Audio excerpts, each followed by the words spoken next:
লৌহে মাহফুজের মালিক, বাইতুল মামুরের মালিক, সিদরাতুল মুনতাহার মালিক, লৌহে মাহফুজের মালিক, বিশাল আরশের মালিক।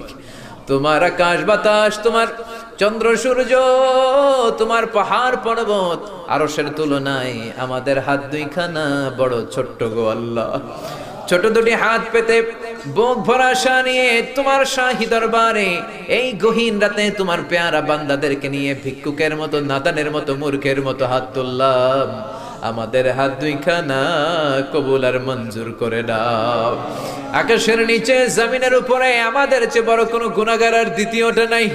এমন কোনো গুনাহ নাই যে আমরা করি নাই, সগীরা কবিরা, জেনে না জেনে, ইচ্ছায় অনিচ্ছায়, শিরকি বেদাতি, বন্ধুর পাল্লায় পড়ে, শয়তানের ধোঁকায় পড়ে হাজার হাজার গুনাহ করেছি।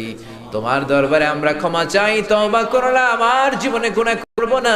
রব্বুল আলামিন আমাদের মাসুম বানিয়ে আমাদেরকে